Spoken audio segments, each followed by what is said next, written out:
جب کسی نے سوال کیا نا کہ یہودی آیا خیبر سے، کہا میں حیدر سے ملنا چاہتا ہوں، مدینے میں آ کے سوال کیا، کچھ جملے فضال کے پیش کر دوں، آگے مدینے میں سوال کیا، کہا میں حیدر سے ملنا چاہتا ہوں، کہا حیدر کون حیدر، کس حیدر سے ملنا چاہتے ہو؟ وہ یہودی خیبر میں نہیں تھا جب مولا نے خیبر فتح کیا تھا، جب اس نے کہا نا میں حیدر سے ملنا چاہتا ہوں تو لوگ کہنے لگے کس حیدر سے ملنا چاہتے ہو؟ تو اس نے فوراً پلٹ کے کہا کتنے حیدر ہیں تمہارے پاس، کتنے حیدر ہیں؟ کہا تم کس حیدر سے ملنا چاہتے ہو؟ کہا میں صرف اس حیدر سے ملنا چاہتا ہوں جس نے خیبر فتح کیا۔ مولا نے واحد جنگ خیبر کی جس میں اپنا تعارف کروایا تھا، سمتنی ام حیدرہ، میری ماں نے میرا نام حیدر رکھا۔ دو وجہ سے ہمیشہ جناب ابو طالب سے اپنا تعارف کروایا، لیکن خیبر میں جناب فاطمہ بنت اسد اپنی والدہ سے اپنا تعارف کروایا۔ کیوں؟ کیونکہ مرحب کو اس کی ماں کی وصیت یاد دلانے تھے کہ اس کی ماں نے کہا تھا کہ بیٹا مجھے بتایا کہ تیرے بیٹے بہت بہادر ہوں گے، دلیر ہوں گے، طاقتور ہوں گے، کوئی بھی انہیں نہیں مار سکے گا سوائے حیدر کے۔ تو جیسے مولا نے کہا نا میری ماں نے میرا نام حیدر رکھا ہے، تو فوراً اس کے ذہن میں یہ بات آئی کہ اس کی ماں نے وصیت کی تھی کہ حیدر سے مقابلہ نہ کرنا۔ تو اب وہ پہنچا یہودی، اس نے آ کے سوال کیا، کہا مجھے حیدر سے ملنا۔ کس حیدر سے؟ کہا جس نے خیبر فتح کیا۔ کہا وہ علی ابن ابی طالب ہے۔ کہا پھر مجھے علی ابن ابی طالب سے ملنا۔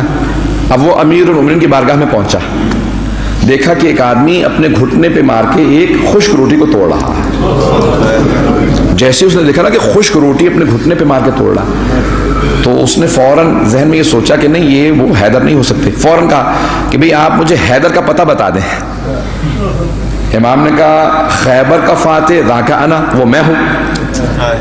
مولانا نے خود ہی اپنا تعارف کروایا، کہا کہ مرحب، حارث، انتر، تینوں بھائی بہت طاقتور تھے، بہت قد آور پہلوان تھے، گائے کو اٹھا لیتے تھے، پورا پورا بکرا کھاتے تھے، اتنے گوشت خور تھے۔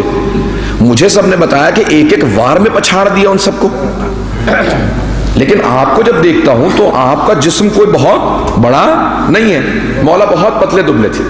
یہ بعد میں لوگوں نے دشمنی میں عداوت میں کہہ دیا کہ معاذ اللہ پیٹ مولا کا بہت زیادہ نکلا ہوا تھا، آنکھیں دھسی ہوئی تھی اور قد چھوٹا تھا۔ یہ سب کچھ جناب امیر کی عداوت میں لکھا۔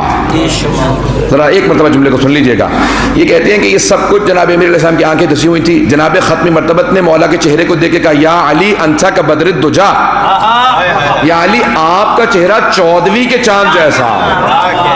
جس کو پیغمبر نے جن کے لیے سب کہتے ہیں کہ خوبصورت تھے، وہ کہتے ہیں یا علی آپ کا چہرہ 14ویں کے چاند جیسا۔